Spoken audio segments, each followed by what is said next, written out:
Good morning, people. It's Tracy here. Loving Hands Constructing on the Loving Hands show. Welcome. I hope where you are is warm. It's a little chilly out here in New York. And Lord,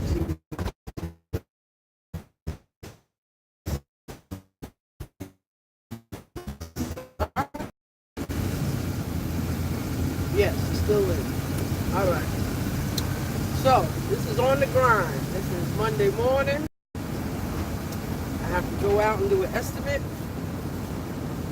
And this is part of the work you got to put in to get your jobs.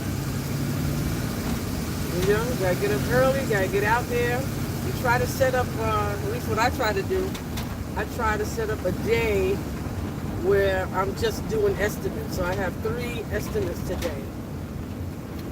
One in Queens, and I'm going to come back out to Long Island, and back in Farmingdale, well actually in Roosevelt, which is in Nassau County. And then I have one later on this evening in Farmingdale. So one of the main things, like I said, it's important when you are doing construction or whatever business that you're doing, that you have to at least take a day for your paperwork. If you're establishing yourself, like I still have to get all my receipts together. So in between my estimates today, when I stop back home, I'm going to be doing my receipts, get them ready for my accountant, send them off. And so that's the importance of at least having one day of the week that you can set aside besides working, so that you can keep your business in order and keep getting jobs. Your accommodate your customers in regards to times and estimates, but I try to keep them so that, you know, I'm not trying to go after a job. I'm not trying to squeeze them in. I like to give people time. I like to take my time with my estimates. I like to be thorough. So to me, that's very important. And it's a little chilly outside here, boy. Ooh. But I pray you all have a blessed and wonderful day. I think I'm going to even show you one of the estimates that I'm doing today. Show you how you go about it. Because you need to be very detailed. Because why? You have to cost out material. You got to cost out your time that you're spending on the job that'll take to finish the job. How many employees, people you're going to work, how long is that going to take, how many days you need to be there. So all of those things go into, into the estimate. And some people, you know, they always, oh, well, can you give me a roundabout price? I like to be thorough. So sometimes it'll take me a day or two to get back to the person, but I do get back to them, which is important. If you're going to be a little longer, of course, you want to touch base with people. Because, you know, that's just professional. And so you want to, get the best price that you can, but you also have to consider, like I said, time, even transportation. How long is the job from your starting point? Meaning, you know, where you're based at and how far the travel. You know, all of that goes into estimates. And that's why I tell people, again, a lot of estimates. You know, make sure that the people that you're talking to are knowledgeable. I like to explain everything. Some people say, well, you know, you shouldn't explain everything, but I like to, because even if I don't get the job, I think it's important that people have some knowledge and understanding. Because, you know, like I said, people use Google, but they don't even understand what the Google video was talking about. So you want to give people some sort of idea. You want to give them some do's and don'ts. You want to have them, even if they don't ask the right questions, give them questions you them some questions to ask the next contractor that's coming in. And so it helps. I like to be thorough like that because, I hate for people to get, ran over, taken advantage of. And that was one of the things that was important to me when I first started doing construction. I actually was doing a lot of work for the elderly.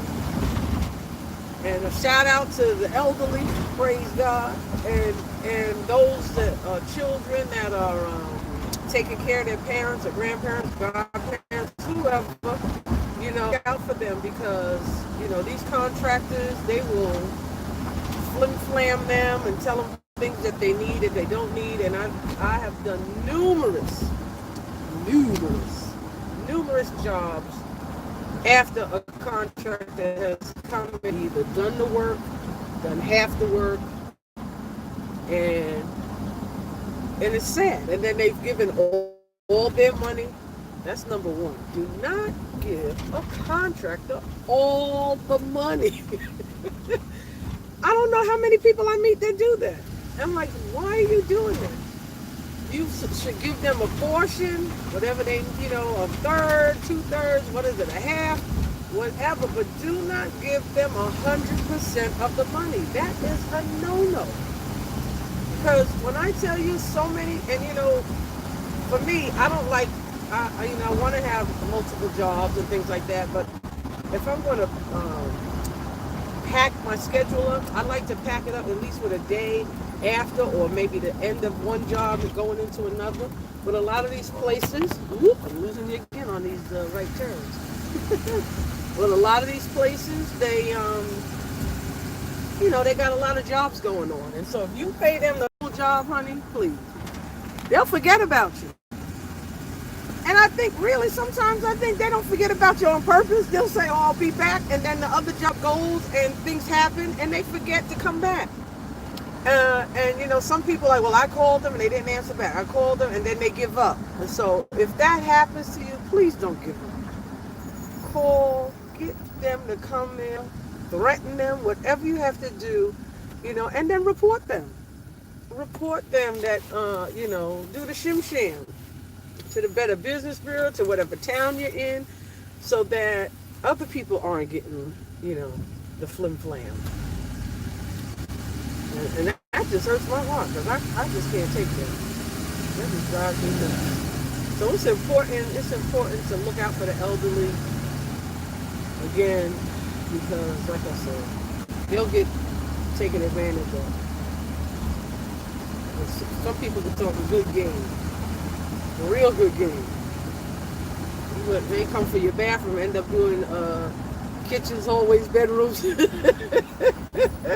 Saying there's pipes all through the ceiling, so you know what I mean. So you can't let these people do this to you. The educated consumer is important, and so like I said, I'm doing this estimate, and I'm very thorough. And like I said, I'm gonna give you. I guess on this one I'll do it. It's actually my cousin's house, so it's not too much pressure. But again, you want to be thorough. I'm going to show you guys, the different things that I look at. Even some people say, well, tear all of this up. And then there's things that can be salvaged, wood that can be salvaged. Everything's not damaged just because it may be old. So those are the different things that you need to, when you're even doing an estimate. You can't go by everything that the customer says because, sometimes they either say things and you can't save it, or they say throw out everything.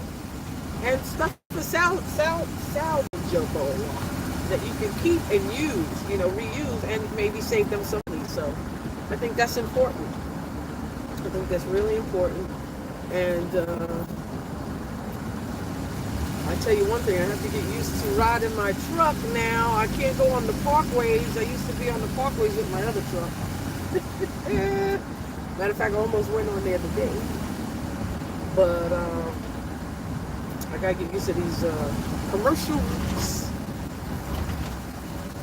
Actually, I had commercial plates a while ago, so I just have to reiterate my mind back to riding on the commercial highways and the byways. So you guys have a blessed and wonderful day. Again, I'm going to probably tap on here a little while, and probably about an hour or so, and show you the garage that I'm taking a look at. All right? See you soon.